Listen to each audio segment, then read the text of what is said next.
সকালবেলা আসছি, এসে দেখেছি যে আপনার দেহ চার জায়গায় পড়ে আছে। ফোন দিয়েছে সকাল 6টার দিকে, 6টা বা 6:20 সন্ধ্যার পর এই জায়গায় আসে দেখি আমার মা লাশ ওই জায়গায় পড়ে আছে। তারপর আমি আর ভিতরে ঢুকিনি, বাইরে চলে গেছি। বাইরে থেকে আসার পর ধীরে ধীরে সব দেখার পর আমি তারা মোটামুটি আধা ঘন্টা 1 ঘন্টার মধ্যে চলে আসে। সেটা প্রশ্ন করেন এই পর্যন্ত, পরে আর কোনো মানে কথা হয়নি তাদের সাথে। তো তুমি সকালবেলা কিভাবে আসছো?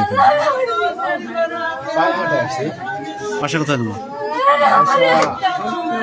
বাহাদুরপুরের গেছে না আছে ওখানে বাসা।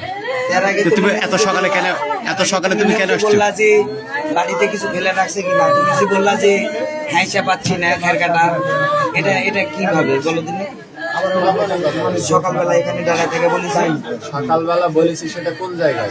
আগে আমি বলি শোনেন, যে কোনো বিষয় আগে সাধারণ ভাবে ভাবা চিন্তা তারপর কথা বলবেন। গরুকে ওই জায়গায় খ্যাট কেটে দিতে গেছি, ওই জায়গায় থাইসা থাকি, সেই জায়গায় থাইসা নাই। হ্যাঁ সেটা বলেছি। সেটাই বলছি যে আপনি বাসার চলে গেলেন কিভাবে? এটাই তো বাসা না, এটা তাহলে ওই হাইসাটা নাই কিভাবে? ওখানে কথা শোনো।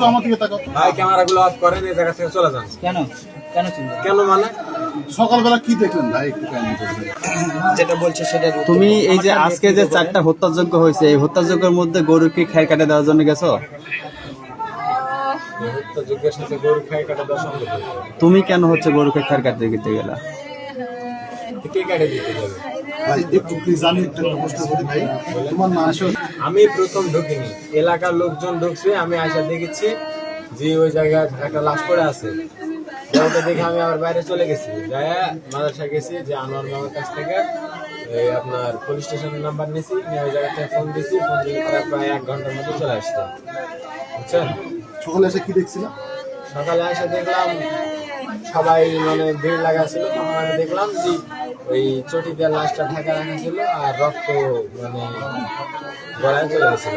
এই বেশি আর মানে ভিতরে গুলো দেখি